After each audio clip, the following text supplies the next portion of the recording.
Para mí es un honor una vez más visitar tierra hondureña. Agradezco a Dios que me permite venir una vez más a esta su patria, Honduras. Yo no sé por qué será. Desde la primera vez que yo vine a Honduras, voy a mostrar esto. La primera página de mi Biblia, la bandera de Honduras. Ah, gracias.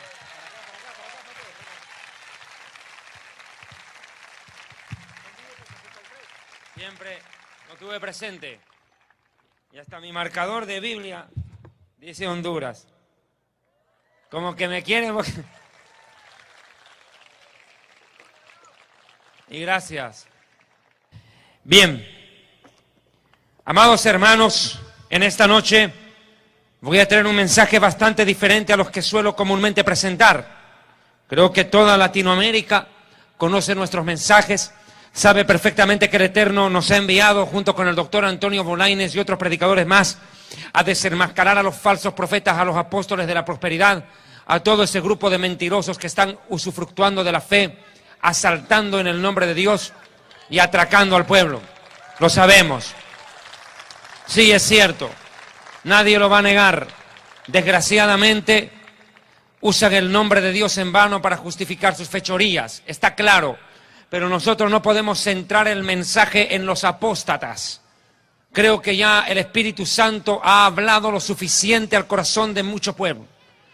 Y los ha hecho conscientes que hay una iglesia falsa que se ha levantado en este tiempo, que es la iglesia apóstata, que se identifica con la iglesia de la Odisea del Apocalipsis, los cuales pronto serán vomitados por tibios y entrarán a la tribulación, pero de cabeza.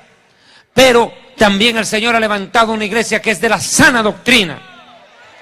Una iglesia que no se ha doblegado ante la apostasía, ante los falsos maestros y los falsos apóstoles de la prosperidad o de la línea de los encuentristas del G12. No importa, la iglesia de la sana doctrina ha tomado fuerza en los últimos meses. Sí, pero precisamente la iglesia de la sana doctrina hoy en día está conformado en su mayoría por mucha gente que ha escapado de las iglesias apóstatas, pero no tienen fundamento doctrinal. Porque dentro de esas iglesias apóstatas nunca les hablan del arrebatamiento, nunca les hablaron de las diferencias con la segunda venida, nunca les hablaron de un infierno. Es más, hay predicadores apóstatas que dicen que el infierno no existe, como Cash Luna o Maldonado, de los cuales nunca hablan del infierno. Pero esta noche voy a traer un mensaje no tanto de defensa de la sana doctrina.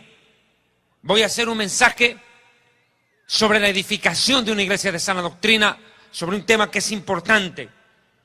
Así como hay un plan de redención, hay un plan de condenación para todo aquel rebelde que rechace la palabra de Dios. Jesucristo dijo: quien rechaza mis palabras, rechaza a aquel que me envió. Lo digo claro. Y la palabra de Dios es clara y contundente también al decirnos algo que no podemos pasar por alto. Y tenemos que tenerlo siempre en cuenta. Acompáñeme por favor al libro de Juan capítulo 1. Hablando del Mesías, Juan 1:1. En el principio era el verbo y el verbo era con Dios. Y el verbo era Dios. El verbo es la palabra, el Mesías. Este era en el principio con Dios. Todas las cosas por Él fueron hechas, y sin Él nada de lo que ha sido hecho fue hecho. En Él estaba la vida, y la vida era la luz de los hombres. La luz en las tinieblas resplandece, y las tinieblas no prevalecieron contra ella, contra la luz. Ahora, hermano, esa luz es el Mesías. Pero muchos la rechazan, no la aceptan. Y como dijo Jesús, el que está en la vida está en la luz, a la luz viene. Pero el que está en tinieblas no viene a la luz, para que no salgan a luz sus obras, porque son malas. Y Jesús también fue claro y contundente cuando dijo en su palabra, textualmente: y todo aquel que creyere será salvo, pero el que no creyere ya ha sido condenado. ¿Cómo así? ¿Existe un lugar de condenación? ¿Realmente existe un lugar de tormento más allá de esta vida? Pues hermanos, esta noche hablaré acerca de la veracidad del infierno.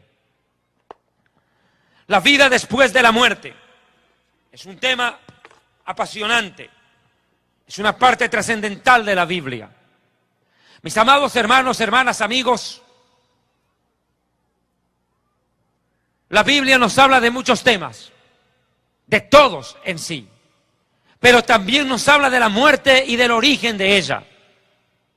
El inventor de la palabra muerte fue el mismísimo creador e inventor de la vida, Dios.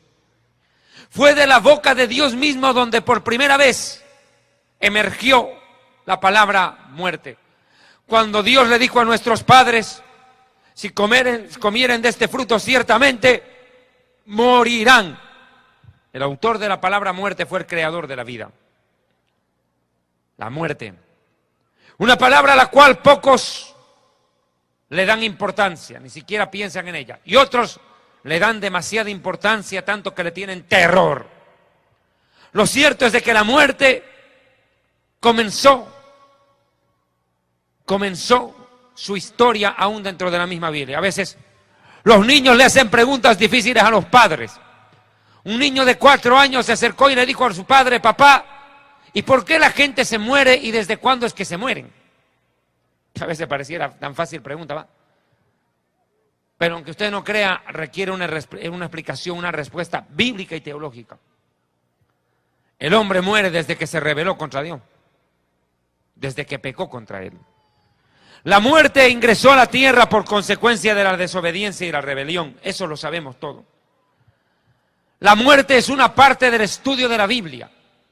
Se llama la tanatología. La tanatología estudia la vida después de la muerte. La palabra tánatos se traduce como muerte, logos, estudio. Pero en sí, la palabra tánatos tiene más que ver con la palabra desprendimiento, separación, apartar, desprenderse de. La pregunta es, cuando hablamos de la vida después de la muerte y relacionamos con separación, ¿de qué estamos hablando? ¿Separar qué cosa de qué cosa? Pues bien, a la luz de la Biblia, la muerte tiene 2 facetas. La separación de la criatura con su creador produce muerte, porque la paga del pecado es muerte. La consecuencia del pecado es la muerte, la separación espiritual de la criatura con su creador. Y Dios es espíritu.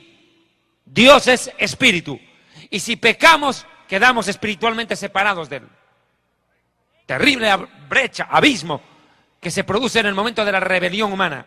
O sea, la primera acepción de la palabra separación es separar a la criatura de su creador por consecuencia del pecado. Como dice el profeta Isaías, vuestros pecados han hecho ocultar el rostro del Señor para no escucharlos. Vea usted, separación. Tremendo abismo. Pero también la palabra muerte involucra una separación de lo inmaterial abandonando la materia. Lo inmaterial abandona la... ¿Qué quiero decir con esto? La muerte no se produce cuando el corazón deja de latir, cuando los riñones ya no funcionan o cuando se produce un colapso, un infarto cerebral. No. La muerte no se produce ese momento.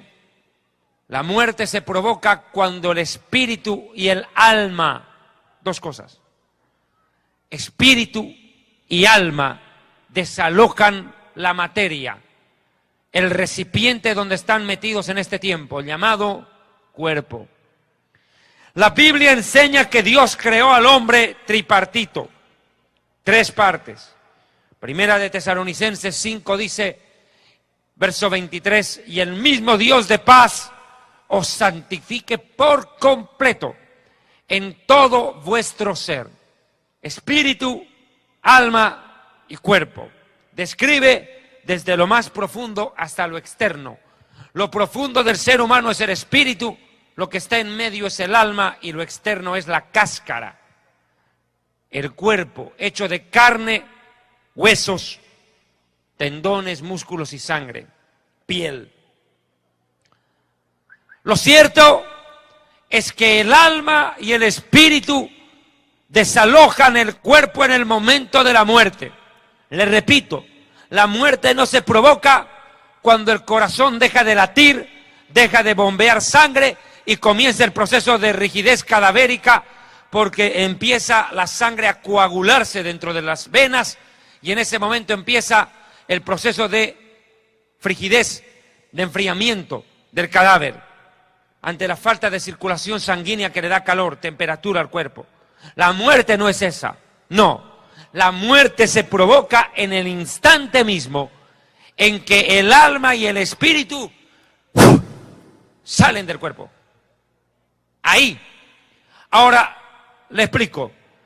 En la muerte del Mesías, del Hijo de Dios, se puede ver claramente tres partes: cuerpo, alma y espíritu. Le explico a continuación. Atiéndame bien. El cuerpo va a la tumba, o queda primero colgado en el madero y luego llevado a la tumba.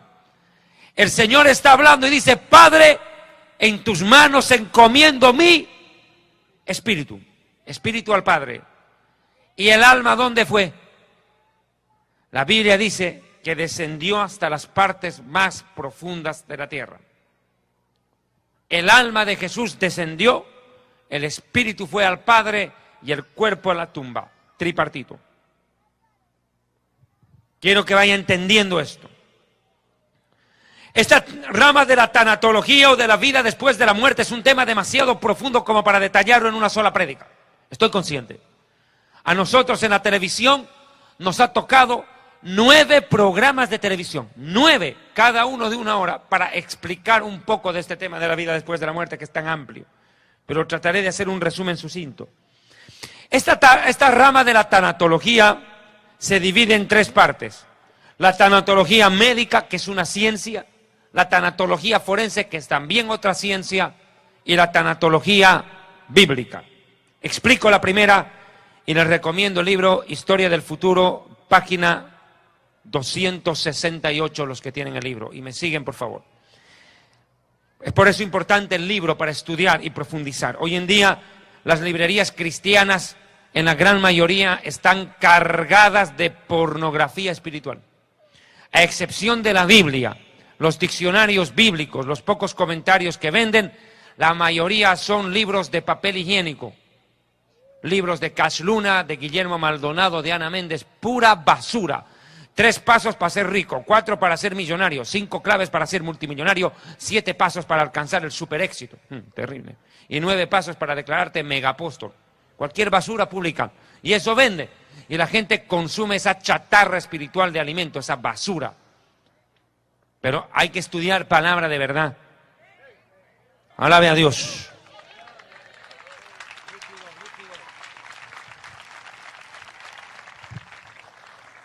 Les decía, amados hermanos, hermanas y distinguidas suegras que también han venido acá. No saludo a las suegras, se ofende ese sindicato. Mire, la tanatología médica es la primera rama que voy a describir. Es preparar a las personas para afrontar la muerte. Esto se aplica en los hospitales, preparando a la persona enferma, desahuciada o moribunda, para asumir la muerte y sus consecuencias. Es más, es concientizar a la propia familia sobre la muerte del ser querido. El tema de la muerte es tan delicado que la familia y la persona moribunda necesitan en especial un trato especial, diferente. ¿Por qué? Cuando muere un hijo, imagínese comunicarle a la mamá, decirle: señora, sus 3 hijos venían en un carro y se estrelló contra un camión y se le murieron los 3 hijos. Hasta luego. Usted no puede transmitir una... La pobre señora es capaz de morir de un infarto al saber que sus hijos se le mueren. La ley de la vida dice que los hijos están para enterrar a los padres, pero cuando los padres tienen que enterrar a los hijos, eso no tiene nombre. Y transmitir una noticia de ese calibre necesita indispensablemente que se lo haga con tacto, preparar a la familia para comunicar la muerte del ser querido, o la imposibilidad de los médicos que con toda la ciencia, la tecnología, no pueden prolongarle la vida al enfermo, al familiar delicado, o decirle en el peor de los casos a una persona: señora, nosotros somos médicos y toda nuestra ciencia es inútil para poderla ayudar. Señora, a usted le quedan solamente unas cuantas horas de vida. ¿Cómo decir eso? La tanatología médica, por ende, prepara al moribundo, al enfermo o al desahuciado y a la familia para asumir la muerte y sus trágicas consecuencias. Hay gente que de tanto sufrimiento, ante la muerte del esposo, ante la muerte de la esposa, el hombre prefiere hasta suicidarse, quitarse la vida, porque haya que ante la muerte del ser querido de la esposa o del esposo, la vida ya no tiene razón de ser y prefieren pegarse un tiro en la cabeza, matarse, suicidarse, lo cual, por cierto, no ayuda en nada, agrava el problema. Pero mire cuán grave puede ser la muerte y sus consecuencias. El dolor puede ser fatídico. Por ende, la tanatología médica es una rama muy estudiada en la ciencia. La segunda ciencia que describo, página 268 del libro Historia del Futuro, que está a su disposición allá, es la tanatología forense. ¿Qué es la tanatología forense? Es el estudio, la determinación por parte de peritos o expertos en medicina legal sobre las razones que llevaron a la muerte, al deceso de determinada persona. Déjeme explicarle esto, como jurista que soy, abogado. Ante la ley, el certificado de defunción tiene una implicancia enorme, porque pone fin a la existencia de la persona. La muerte surte un efecto jurídico legal inmediato, al menos dentro del derecho civil. La muerte de una persona suscita inmediatamente efecto jurídico, porque se tiene que proceder ante la muerte del padre de familia, ante la muerte de la madre o de los dos progenitores. Inmediatamente se abre un capítulo dentro del derecho sucesorio, la herencia. Se mueren los papás en un accidente y los bienes tienen que pasar jurídicamente a manos de los hijos como herencia de la familia. Surte un efecto legal. El certificado de defunción no solo pone fin a la existencia de la persona, sino que suscita un efecto legal entre los herederos. Por eso la ley exige un dictamen escrito del médico forense que explique las consecuencias que provocaron la muerte, el deceso de tal persona. Porque inclusive puede ser que la suegra le haya echado cianuro al sancocho del yerno y lo mató. ¿Quién sabe? Ahí hubo un homicidio. Tiene que surtir un efecto legal. Y la ley necesita imperiosamente: muito obrigado para você, para de sufrir. Un poquito de agüita.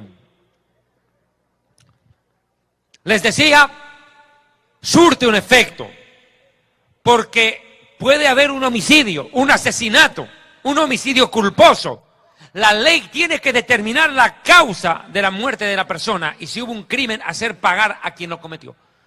Y la medicina forense, a través de los médicos legistas, tiene que hacer un estudio. Y ese estudio se llama autopsia. Cuando al cadáver se lo abre y se lo revisa por dentro para ver qué fue lo que le provocó la muerte. Si fue una muerte natural o una muerte provocada. Es lo que se llama el mortis causa o la causa de la muerte. Los médicos legistas están utilizando todos los medios científicos avanzados para facilitar aún la identificación de cadáveres. Un ejemplo, una fosa común. Hay 40 personas enterradas en el mismo hueco, en la misma tumba, ahí metidos en el mismo foso. Y la gente quiere saber si su familiar es el que está enterrado ahí dentro. Han pasado 30 años, solamente hay huesos. ¿Qué toca hacer? Ahí se abre un capítulo dentro de una rama científica que ha desarrollado mucho en los últimos años y que a nosotros los abogados nos ha ayudado muchísimo. La deontología forense. ¿Por qué?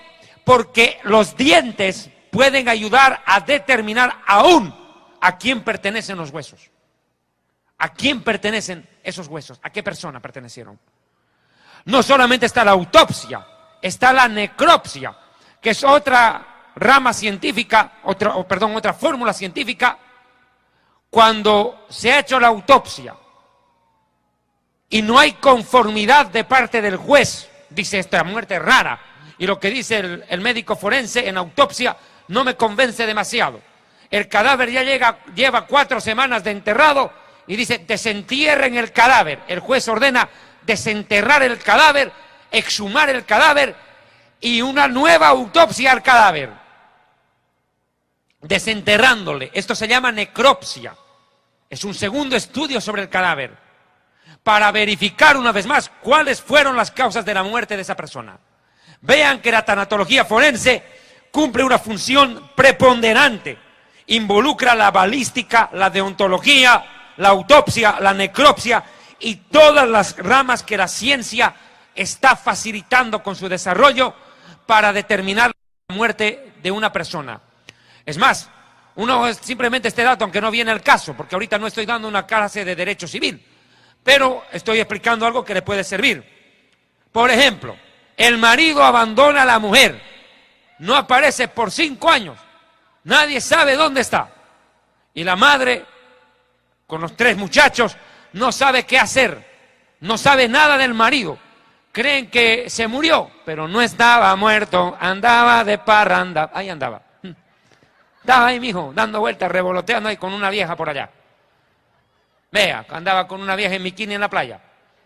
No estaba muerto. Y como dicen, el muerto a la tumba y el vivo a la rumba. Ahí anda. Lo cierto, y que el diablo huya.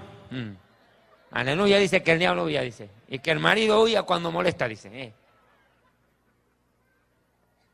Pues vea, la desaparición de una persona por un tiempo prolongado debe determinarse la muerte presunta. Se presume, y eso no es que uno presume, es el juez el que dictamina. Y dice, se hace la emisión de la declaración de muerte presunta de Perico de los Palotes, desaparecido hace 6 años sin dejar rastro. Nadie sabe dónde está. Si está vivo, está en Nueva York, está en Miami, en Madrid o está muerto. Nadie sabe dónde anda metido. O sea, se hace la declaración de muerte presunta, lo cual beneficia a la mujer y a los hijos para que reciba por herencia los bienes. Vea, o sea que mire, la medicina forense y todas estas ciencias jurídicas son claves para este tema. Pero voy a explicar ahora sí la tercera rama de la tanatología. Sigo en la página 268 del libro. La tanatología bíblica. ¿Qué dice la Biblia de la muerte? Ese es el punto. Es el primer libro de la historia en ofrecer una tesis sobre el origen de la vida, el origen del universo, el origen de la tierra, el origen del ser humano y el origen de la muerte. La Biblia en el libro del Génesis hace un compendio en los primeros capítulos y explica el origen de todo, origen del universo. Una vez más lo digo, el origen del universo, el origen de la vida, el origen de la tierra, el origen del ser humano, el origen de los animales, de las plantas, de los peces y de la creación, el origen del ser humano, el origen del pecado y el origen de la muerte.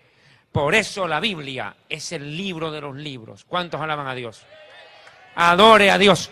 Cielo y tierra pasarán, pero sus palabras no van a pasar jamás.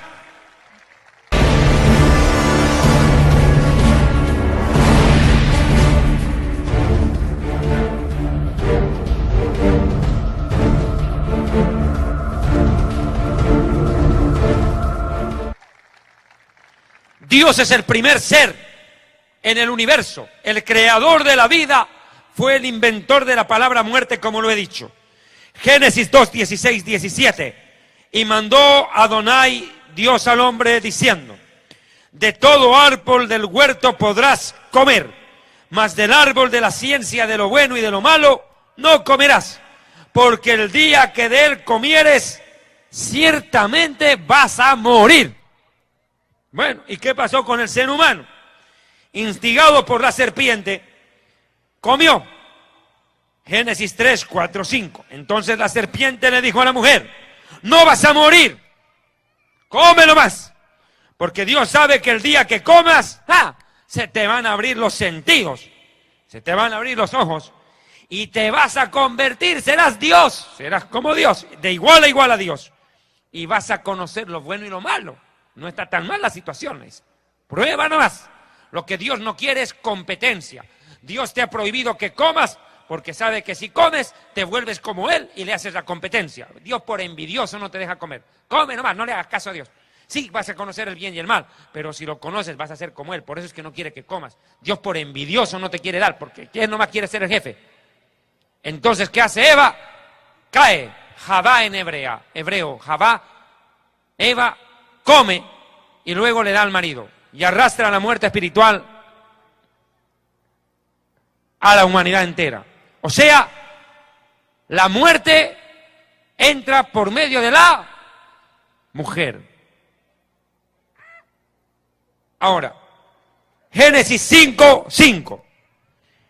Y fueron todos los días que Adán vivió 930 años y murió. 930 años y murió. Aquí viene la pregunta. Dios le dijo: el día que comas de este árbol ciertamente morirás. ¿Y cómo así que no murió? Todavía llegó a vivir a los 930 años. ¿Qué pasó? ¿Por qué no se murió? Ahí está lo que les decía en un momento anterior. La muerte espiritual es la separación entre Dios y la criatura, el ser humano, y se produce en el momento de la muerte, de la rebelión, de la muerte espiritual se produce en el momento de la rebelión contra Dios. Muerte espiritual cuando el ser humano se rebela. ¿Adán murió? Sí y no. Sí, murió espiritualmente, no físicamente. ¿Cuándo muere físicamente? 930 años después de haber pecado. Vivió casi 1000 años Adán en esa condición, caído. Por eso dice la palabra: por tanto, como el pecado entró en el mundo por un hombre, Adán, por el pecado la muerte, así la muerte pasó a todos los humanos por cuanto todos pecaron. Pero bueno, ahora aquí viene el proceso de la redención y todo eso. Mire, página 269. Si el ser humano fue creado espíritu, alma y cuerpo, se entiende que al producirse la muerte tiene que surtir efectos sobre las tres partes: el espíritu, el alma y el cuerpo.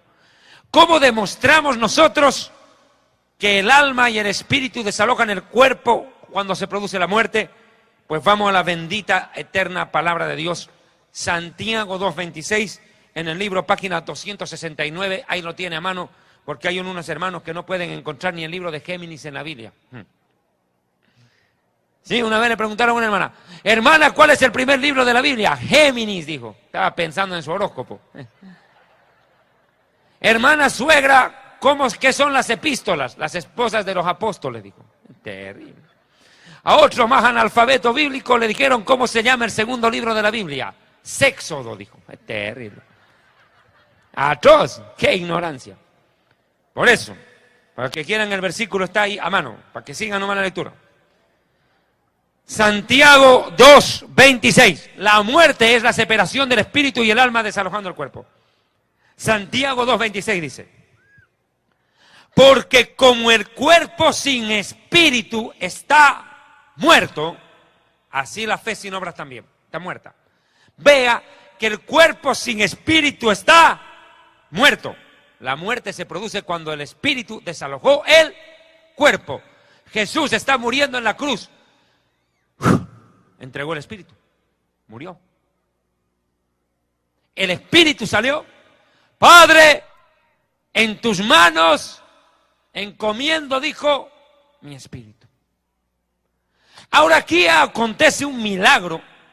No solo, yo a veces, pastores, me sorprendo, predicamos mucho sobre el milagro del nacimiento del Mesías.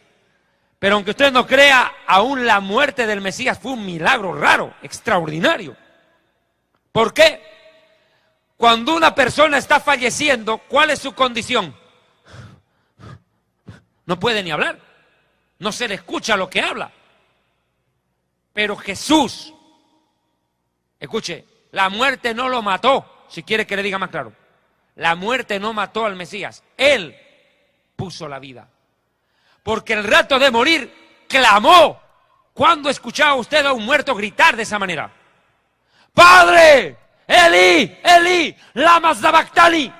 Gritó. Después de cuántas horas de agonía. Gritó y todos lo escucharon. Como dijo Jesús, a mí nadie me quita la vida, dijo Jesús. Yo la pongo y la vuelvo a poner. ¿Cuántos alaban? Adiós. Él dejó la vida. Él dejó la vida. No es que la muerte lo mató, porque Él venció la muerte. ¿Cuántos alaban a Él? Él es la vida. Dele un aplauso. Adore a Dios. Cristo viene. Alabe al Dios del cielo. Santo es su nombre. Vea usted que la muerte del Hijo de Dios fue un auténtico milagro. Si hubiera sido un muerto común, ni siquiera se le hubiera escuchado hablar en la cruz. No, Él hablaba tan fuerte y claro que todos escuchaban cuando Él decía algo. La muerte no lo mató. Él venció la muerte. No solo al salir de la tumba, sino al entregar su vida por sí mismo y amor a la humanidad. Gloria a Dios. Adore al Hijo de Dios, quien como Él. Precioso es tu nombre. Santo. Ahora, no solo es el espíritu que desaloja el cuerpo. No, es el alma también. El alma desaloja el cuerpo. Génesis 35, 17 y 18. Mire.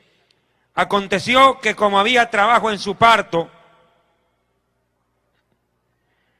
que le dijo la partera, no temas, que también darás a luz este hijo. Y aconteció que al salírsele el alma, pues murió. Llamó su nombre Benoní, mas su padre lo llamó Beniamín. Ahora vea. Al salírsele el alma, pues murió. Ve usted, en el momento en que sale el alma del cuerpo se provocó la muerte, intempestivamente, en ese mismo momento. La muerte se suscitó cuando el alma salió del cuerpo de Rebeca. Y no es el único caso. Pero antes de explicar esto, quiero aclarar que es espíritu y que es alma. Porque los psicólogos, los psiquiatras, también confunden. Creen que el espíritu es una parte del alma o que el alma es una parte del espíritu y pues arman una embolotadera terrible. ¿No se entiende? El alma no es el espíritu. El espíritu tiene tres partes. Intuición es una de ellas. Comunión y conciencia. La intuición, la comunión y la conciencia son parte del espíritu. Una madre está sentada, de pronto, mi hija, y no sabe qué pasó. Algo ha pasado con mi hija y su hija vive en otro país. ¿Qué fue eso? Eso no fue superstición. La hija salió de su vientre, tiene parte de ella. Por eso siente. La intuición intuye el peligro. Hija, no te cases con ese sinvergüenza, dice la suegra. Intuye. Intuición.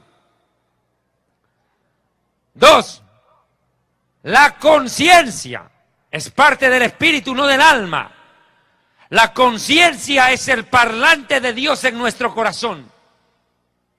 Cuando Dios habla, no habla con nuestra alma. Porque nuestra alma es de naturaleza caída, rebelde contra Dios. Cuando una persona es inconversa o atea, obedece a su alma pero no a su espíritu, no hace caso a la conciencia. En cambio el creyente nacido de nuevo, nació por agua del espíritu y el espíritu revive y ahora es la conciencia la que maneja al alma, no el alma la conciencia. ¿Me entendió? Por eso dice que el espíritu y la carne pelean, y cuando dice la carne no está hablando del cuerpo, sino del alma. Es el espíritu contra el alma que batallan. El alma quiere hacer lo que le da la gana, pero el espíritu le frena. Porque ahí está la conciencia, que le dice, no hagas esto. es la conciencia, parte del espíritu. Y la tercera parte del espíritu es la comunión. ¿Qué quiere decir eso? Mi capacidad de relacionarme con Dios y escucharle. ¿Me dejo entender? La comunión despierta cuando una persona nace de nuevo y se convierte. Mientras tanto, no. Un católico y un evangélico se encuentran. El católico le dice al evangélico, oremos juntos. Y el evangélico le dice al católico, no hay problema, el problema es a quién escucha a Dios y a quién le responde. Claro, Dios responde al que tiene comunión con Él. Lógico. Al que tiene comunión con Él. El Señor dijo, clama a mí, yo te responderé. Y mis ovejas oyen mi voz. Vea, es comunión. ¿Cuántos alaban a Dios? Denle un aplauso fuerte.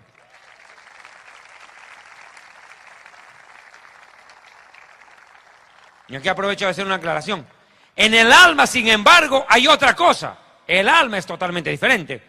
En el alma están tus pensamientos, tus sentimientos, tus emociones, tu capacidad de decidir, tu capacidad de crear cosas, tu capacidad de hablar o de expresarte, tu capacidad de gobernar. De eso voy a hablar ahorita. Es parte del alma. No es lo mismo que el espíritu. Ahora quiero puntualizar un detalle, si me lo permiten, en este minuto. Muchas personas siempre han tenido la imagen que cuando yo voy a predicar a algún país, a alguna ciudad, es netamente a desenmascarar a falsos profetas, falsos predicadores. No, no siempre es eso. Creo que tiene que dejarles claro una cosa, hermano. Nosotros somos predicadores que no solamente estamos para defender la sana doctrina ante estos ladrones, estafadores, mareros de la maratónica. No, no, no solo eso. Ante estos que se llevan el dinero mal donado a Miami, robando el money al cash y dejando en la luna a la gente. A través de un enlace con el infierno y de la maratónica. No es solo eso. Nosotros tenemos autoridad de parte del Señor, no solo, escúcheme bien, en el sentido en el cual tenemos que defender la sana doctrina. Es un deber hacerlo. Pero escúcheme esto. ¿Por qué Dios da autoridad a un predicador para luchar contra la falsa doctrina? Porque el predicador no sea capaz solamente de reprender al apóstata y a la falsa doctrina, sino de enseñar la palabra y la verdad. Nosotros los predicadores de la sana doctrina no solamente estamos para exhortar, reprender a los falsos predicadores y a la gente que los sigue. No, también estamos para edificar a la iglesia con mensajes como estos y consolar. Si ustedes piensan que solo David Diamond se para en un púlpito para denunciar a estos herejes, está equivocado. Esa es una parte del mensaje, una parte, pero no la principal. Importante sí, pero no la principal. Nosotros hemos sacado programas en la televisión y en el internet donde hemos hablado del arrebatamiento, los sellos, las copas, las trompetas, todo lo que está en este libro, muchos temas de la profecía bíblica donde no hemos denunciado herejes. Así que por si acaso lo dejo claro, nosotros no solamente denunciamos apóstatas, sino que edificamos a los creyentes para que se fundamenten en la fe, estructura espiritual y estructura doctrinal que hace falta en el corazón del pueblo de Dios. ¿Cuántos alaban a Dios? Vamos a Primera de Reyes, capítulo 17, versículo 21 al 23. Página 269. Elías va de visita a una casa. La que le atiende es una mujer viuda, que tiene un hijo. Llega el profeta y se armó, no la fiesta, sino el velorio. Se le muere el hijo a la pobre viuda.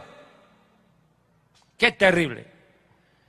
Ya me imagino la cara de la viuda decir, traigo al profeta y encima se me muere el hijo, comenzó el problema. Pero ¿qué hace el profeta? Hombre de Dios, Elías. Primera de Reyes, capítulo 17, 21 al 23. Y se tendió sobre el niño 3 veces, sobre el niño muerto. Y clamó al Eterno y le dijo, Eterno Dios mío, te ruego que hagas volver el alma de este niño a él. Se había ido el alma. Y el Eterno oyó la voz de Elías, y el alma del niño regresó a él, y revivió. O sea, una vez más comprobamos que el alma sale del cuerpo o regresa. Y ahí se produce la resurrección o revivir. Escuche, algunas sectas en el oriente lejano enseñan la reencarnación. Usted no puede comer una vaca porque es una vaca sagrada. Puede ser que su tía se está reencarnando ahí dentro. Pero eso creen. Que hay una persona que está en reencarnación. Se murió y como tiene que seguir viviendo por muchas vidas más, se reencarna en una vaca. Quién sabe, en un zancudo y lo fumiga y ¡pum! Interrumpe la reencarnación. Terrible. Ridiculez. La Biblia dice está establecido para los hombres que vivan una sola vez. Hebreos 9:27. Una sola vez. Salvo contadas excepciones como Lázaro, que volvió 2 veces a la vida. O acá este niño se murió y volvió a la vida. Son la excepción, no la regla. Lo común es que uno se muere y se vaya a la tumba. Chao. No lo van a ir a sacar todos los días de ahí. Ahora miren. Acá el alma vuelve al niño, al cuerpo del niño, y revive. Y Elías, tomando al niño, luego lo trajo del aposento a la casa y lo entregó a su madre. Le dijo, mira, aquí está tu hijo, vive, ya, se acabó. O Yeshua, Jesús, cuando entró a esa casa y dijo, Talitá cumí, muchacha, levántate, le dice. Y la niña revivió. Ahí está claro, eso es resurrección.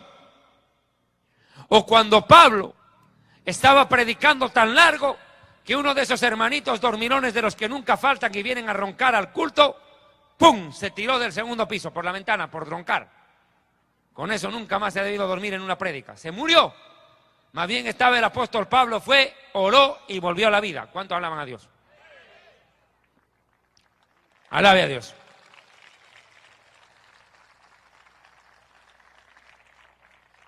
Ahora ve ahí claramente de que el alma sale del cuerpo.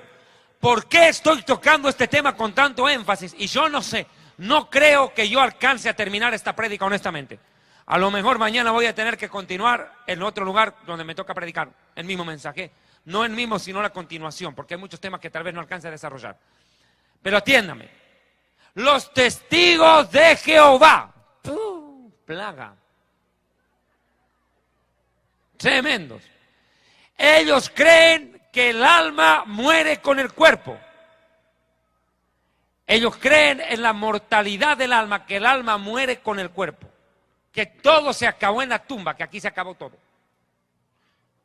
Terrible. Ellos dicen, no, no hay infierno. El infierno es esta vida, dice el testigo de Jehová. Entonces, ¿cómo es que no se queman? Deberían estar ardiendo y nosotros con extinguidor. Miren eso. Los testigos de Jehová son una secta. ¿Ustedes de qué iglesia es? Yo soy del Salón del Reino de los Testigos de Jehová. O sea que usted es testigo, sí. En cambio yo soy hijo. Ahora, ¿quién recibe la herencia? El hijo. Usted solo mira, pero no recibe. ¿Cuánto alaba a Dios? Ese es como el Motagua. Solo mira cómo el Olimpia sale campeón. Testigo ese. Testigo es. Pero los testigos de Jehová no deberían llamarse testigos de Jehová. Deberían llamarse testigos contra Jehová. Eso es lo correcto. Porque todo lo que Dios dice en la Biblia, ellos lo desmienten. Terrible. Es la verdad. Pregúntele al testigo de Jehová. ¿Tú crees que el Espíritu Santo es persona? Y el testigo te dice, no, es energía. Ah, o sea que el foco también debiera hablar. Terribles son. Testigos contra. Ellos dicen, ¿cómo un Dios de amor va a mandar a nadie al infierno? Estoy de acuerdo, Dios no manda a nadie al infierno, solitos se van porque les da la gana. Y es ahora aquí donde me voy a meter en el tema del infierno. Para avanzar un poco. Dios creó a su imagen y semejanza al ser humano. Pero ¿qué realmente quiere decir esto? Mire. Dios creó al ser humano a su imagen y semejanza, excepto a los chinos. A ellos los hizo en serie, fotocopiados. Yo no sé cómo se reconocen entre dos chinos, yo no sé. Hasta ahora no entiendo. Es un misterio. ¿Qué habla este tipo? Está hablando en lengua, viejo. Terrible. Y todos igualitos. Con razón la canon que está en el Japón, porque ahí sí los canonizaron a todos. Los metieron y los fotocopiaron. Todos iguales. Yo lo único que aprendí a decir en chino es suegra. Lin Chen La. Terrible.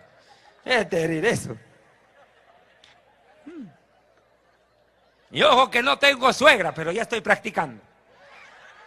Algún día me tendré. Entre tanto tengo que prestarme la suya para exorcizarla. Y como usted es tan buena gente, me la presta a su suegra para que la exorcice. 10 demonios por el precio de uno. Barato, combo. Más barato que en el Pare de Sufrir. Es terrible. Suegra, ¿cuál es tu nombre? ¡Legión! Pues, terrible. Uy, ahí sí tiene que escapar. Oye, como el otro día estuve predicando acerca del Apocalipsis. Y les dije, hermanos, el Apocalipsis está dividido en dos grandes grupos, tribulación y gran tribulación. Y no me entendían lo que yo estaba explicando, tuve que darles un ejemplo. Tribulación es cuando tú te vas, cuando tu suegra se va de tu casa peleando contra ti, dejándote peleado con la esposa. Es de tribulación. Y gran tribulación es cuando la suegra vuelve a vivir contigo. Génesis 1, 26, 27. Dijo Dios, hagamos al hombre a nuestra imagen y conforme a nuestra semejanza. ¿Estaba hablando con los ángeles? No. Y señoree, gobierne, quiere decir, en los peces del mar, aves del cielo, en las bestias y en toda la tierra, y en todo animal que se arrastra sobre la tierra, es decir, la víbora. Y creó Dios al hombre a su imagen, a imagen de Dios los creó, varón y hembra los creó. Vea, imagen y semejanza. ¿Qué quiere decir esto? Aquí viene un tremendo enredo. Cuando no entendemos lo que significa esta expresión, se arma un terrible, terrible problema. ¿Por qué? Escuche. La gente cree que imagen y semejanza es que si Dios tiene muela, yo también. Que si Dios tiene incisivos caninos, molares y premolares, yo también. Que si Dios tiene paladar, yo también. Que si Dios tiene uña con mugre, yo también. No, pues. ¿Verdad? Pestañas, párpados. No, nada que ver. Mire, hay 4 palabras hebreas. Página 270 del libro Historia del Futuro. Corra para el libro. Ahí está explicado todo. Toar significa aspecto físico externo. O sea, que si Dios tiene orejas, pies, ojos, manos, dedos, dientes, nosotros también. Eso no es. No es Toar. Otros dicen Tafnit, configuración material. Estoy hablando términos hebreos para que usted me entienda. Tampoco. No es que Dios tiene carne, huesos y piel y por ende nosotros carne, huesos y piel. No, eso no es la imagen y semejanza. Porque Dios no tiene cuerpo, Dios es espíritu. No es cuerpo. Que tomó cuerpo, sí. Pero no es que es cuerpo. Jesús mismo dijo, Dios es espíritu. Pero hay 2 palabras hebreas que sí son las correctas. Las que aparecen en Génesis 1, 26, 27. Tselem y Demut, que significan forma e imagen, pero espiritual, no física, no palpable. ¿Qué quiere decir esto? 7 características. Ustedes responden, por favor, en voz alta. ¿Dios piensa? ¿Dios piensa o no piensa? Claro que piensa. El hombre también. ¿Dios siente? El hombre también. Dios siente odio contra el pecado, ama al pecador. El ser humano siente amor, cariño, tristeza, sentimos. Dios decide, el hombre también tiene capacidad de decisión. Dios puede crear, claro, eres creador, nosotros no, nosotros somos creativos, no creadores. ¿Cómo es eso?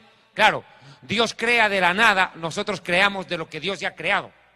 Transformamos la materia en beneficio nuestro y de nuestros semejantes. Es creatividad, no es capacidad creadora, sino creativa. ¿Me distinguió? ¿Me entendió, verdad? Y si no entiende, problema suyo. Dios se expresa, claro, el hombre también, a través de palabras, de gestos, de distintas circunstancias, transmite lo que hay en su mundo interno, el hombre también. Dios gobierna, Claro, Él es rey, por naturaleza Él es rey. El hombre también gobierna. Gobierna su propia vida, gobierna su familia y gobierna la sociedad, pero no gobierna a Dios. Nosotros no lo gobernamos a Él. Eso es lo que predican los apóstoles de la prosperidad, que el hombre gobierna a Dios. Yo decreto este día, yo declaro, yo digo. ¿Y quién te crees tú? Yo decreto que está sano. Y Dios dice, yo he decretado que se muere. ¿Y qué? Yo decreto. Quiero hacer una aclaración. Los decretos no lo hace el predicador, lo hace el rey. Y la Biblia dice, guardaréis mis estatutos, mandamientos y decretos. Sus decretos ya están en la Biblia, mi amigo. Dios no necesita que un predicador baboso y hereje se pare en un púlpito a decir, yo decreto que este año 2013 va a caer carros, piscinas, todo sobre ti. Dios te va a dar. Yo decreto, yo lo digo. 13 decretos apostólicos. Hijo del diablo. Los decretos los hace el rey, no el criado. Y nosotros no le vamos a dar órdenes a nuestro Señor. Él es el rey y merece respeto. Y el que decreta la sanidad de alguien es Dios, no el hombre. A veces los predicadores ahora se quieren robar el protagonismo. Es yo declaro, yo digo, yo decreto, yo profetizo, yo visualizo, yo esto, yo aquello. Y Jesús dijo, quien a nombre propio habla, su propia gloria busca. Pero aquel que habla a nombre de aquel que le envió, este es verdadero. Y Jesús añadió y dijo, el que es de Dios conocerá si la doctrina es de Dios. Dijo Jesús, el que es de Dios reconoce si la doctrina es de Dios o no. Y el que no es de Dios no entiende nada, para él todo es igual. Vuelvo al tema. Ahora viene pensar, sentir, decidir, crear, hablar, gobernar. Ahora, séptima pregunta, y aquí acelero, aquí recién comienza la prédica. ¿Dios existe para siempre? El hombre también. Y ahí viene el problema con católicos y con testigos de Jehová. Ahí empieza la pelea. Porque los testigos de Jehová no creen que el ser humano exista para siempre. No creen. Creen que todo acaba en la tumba. Y el mismo Dios de paz os santifique por completo en todo vuestro ser, espíritu, alma y cuerpo, sean guardados irreprensibles para la venida de nuestro Señor. Ahora, si el ser humano existe para siempre, la tumba no es el fin. Cuando usted acuerda, se acabó la vida. Los jóvenes vivimos para soñar, los viejos viven para recordar. Y cuando empiezan a recordar se da cuenta que la vida pasó tan rápido. 70 años y la vida se les fue. De un momento a otro miran, ya tienen hasta bisnietos. Y dicen, ¿qué hago acá? ¿Cómo es que llegué? Somos como la niebla que hoy está y mañana desaparece. Somos como la flor que hoy está y mañana se marchita. No desaprovecha esta oportunidad porque tal vez la hora de morir ha llegado para ti. La gente piensa que se puede burlar del infierno. La gente piensa que el infierno no existe. Pero están equivocados. Geológicamente la ciencia demuestra que el infierno existe. El planeta Tierra tiene 3 capas. La costra, el manto y el núcleo. Y pido a los camarógrafos enfóquense en este momento en el mensaje acá. Esto es importante lo que voy a predicar. Escuchen bien. El planeta Tierra científica, geológicamente demuestra la existencia del infierno. El planeta Tierra tiene 3 capas. La costra, que es la parte habitable para el ser humano, abarca entre 10 a 70 kilómetros de espesura. Estoy en la página 275 del libro Historia del Futuro. El manto, que es la parte interna de la Tierra, la parte media, se divide en manto inferior y manto superior. Se compone de silicios y silicatos. La profundidad del manto de la Tierra abarca los 3.000 kilómetros para abajo. 3.000. Pero escuche, en el centro del planeta Tierra hay un lugar que los geólogos le llaman la endósfera, el núcleo de la Tierra, el corazón del planeta, así lo llaman. Y sabe, está a 6.000 kilómetros de profundidad. 6.000 kilómetros de profundidad de la superficie. Aquí abajo está la endósfera. Es un gigantesco yacimiento de acero derretido a 11.000 grados de calor. 11.000 grados centígrados. ¿Sabe qué? ahí el hierro, el acero, se vuelve vapor. Terrible. El calor es intenso. 11.000 grados centígrados. ¿Y sabe qué? Hasta allí descendió Jesús. Jesús dijo, Mateo 12, 39, 40, textual, así como Jonás estuvo en el centro, en el vientre del gran pez, 3 días y 3 noches, es necesario que el Hijo del Hombre esté 3 días y 3 noches en el corazón de la tierra. ¿Dónde? En la endósfera, en el núcleo. En pocas palabras, el infierno del cual habló Jesús está en el núcleo de la tierra, en la endósfera. Los geólogos han descubierto esto, donde los científicos españoles hablan y demuestran la creencia y la existencia del infierno, y son ateos, y dicen que existe. Mi amigo, la gente piensa que el infierno no existe. Sin embargo, la Biblia dice que el centro de la tierra está lleno de fuego.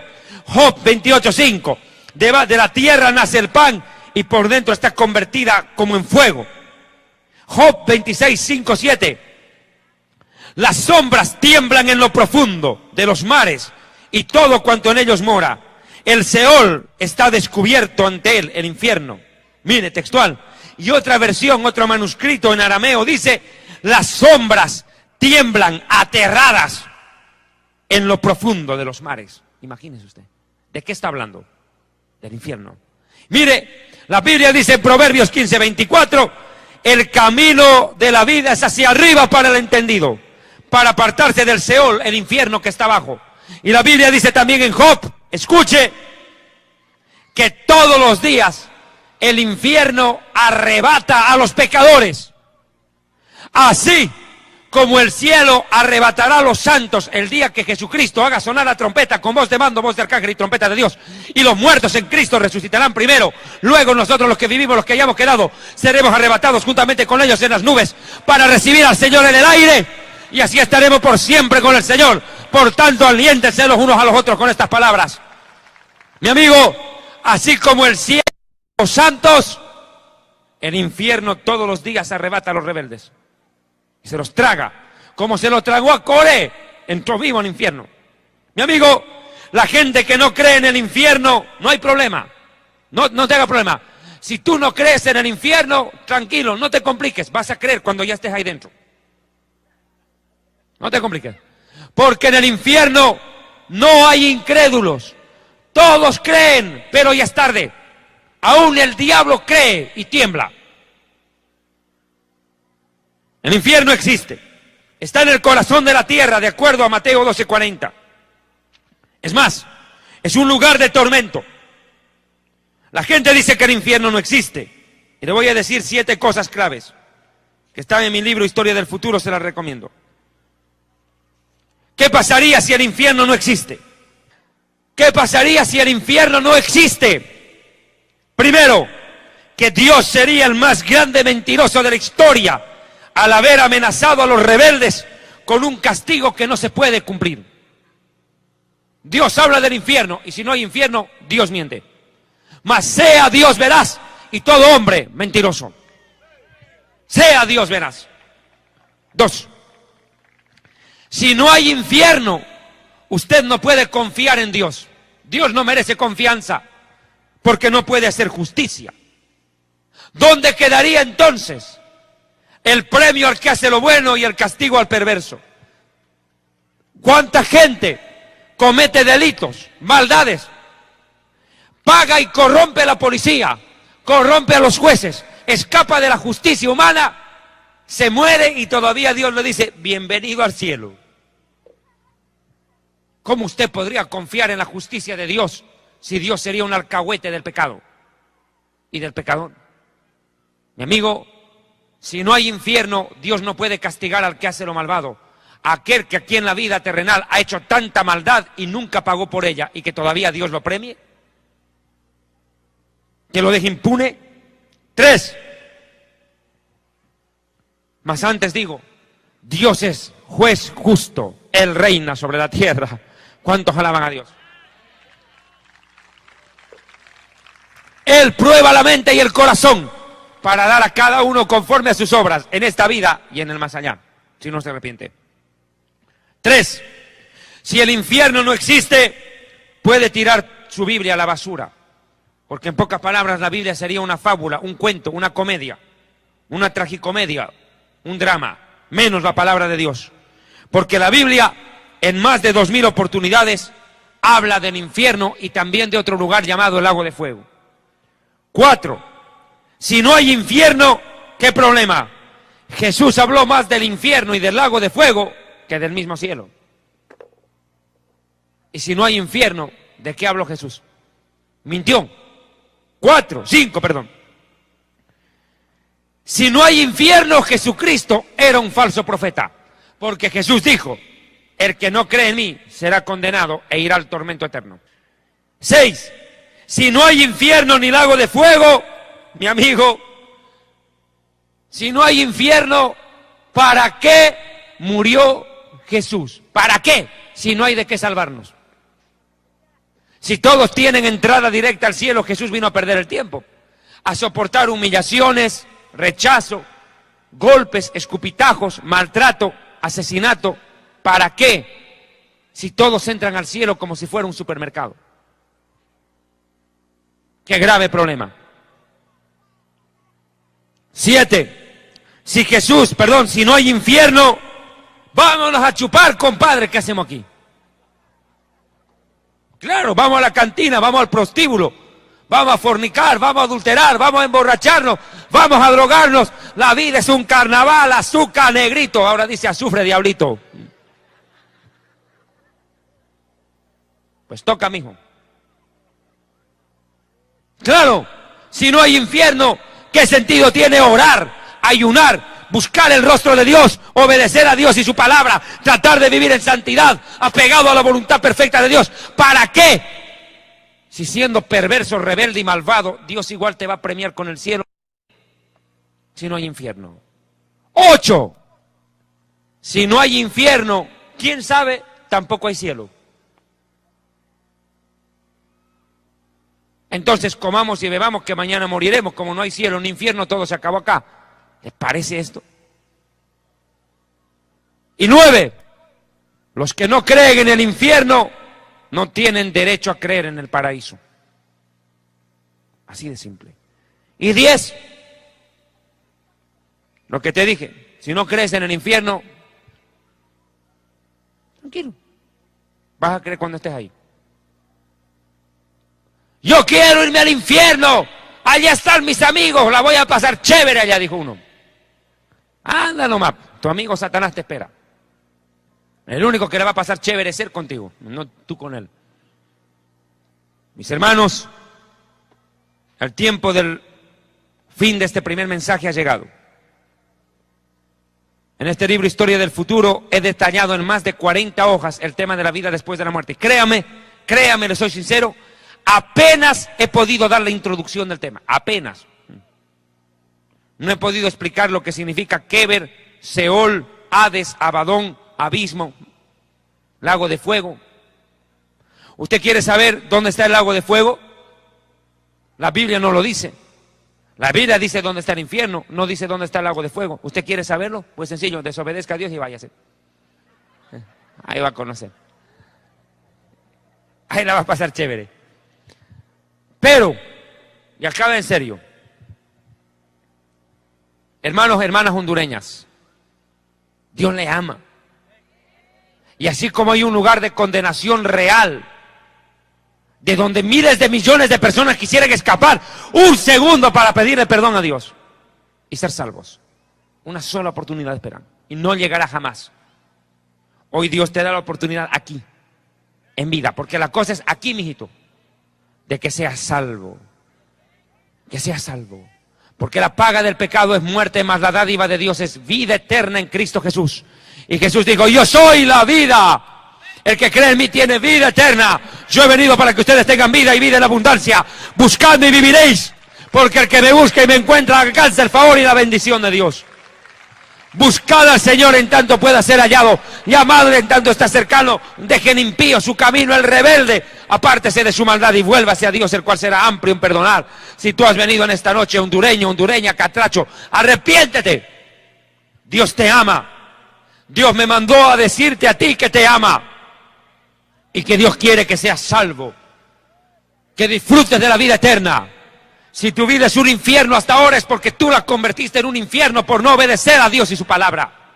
Pero el día que te vengas a Dios, que te vuelques a Dios, Dios tendrá de ti misericordia, te va a perdonar, te va a limpiar, te va a lavar y te dará la oportunidad que tanto necesitas para ser diferente, una nueva persona, una nueva criatura, cambiar tu vida y cambiar la de tu familia. Da el primer paso esta noche, Dios te está llamando. No eres tú el que estás buscando a Dios, es Dios el que te está buscando y te dice, ven en pos de mí. Ven a mí. Dios te está llamando. Dios quiere que te arrepientas. Dios quiere darte una nueva oportunidad. El Espíritu Santo te está hablando a tu corazón. Dice el Señor, si oyes hoy su voz, no endurezcas tu corazón. Dios te está llamando donde quiera que tú estés. En tantos países del mundo donde nos sintonizan historiadelfuturo.tv, medios de comunicación. Donde quiera que usted esté escuchando este mensaje, corra al altar, arrepiéntase, arrodíllese y pídale perdón a Dios, el cual será amplio en perdonar. Dios es grande en misericordia, Él se duele del castigo. Dios no quiere la condenación del rebelde, Dios quiere que el rebelde se arrepiente y viva y tenga el perdón de Dios. Si no tienes paz en tu corazón, no tienes felicidad, es porque Jesucristo no vive dentro de ti. Ven a Dios, acércate a Él por medio de su Hijo.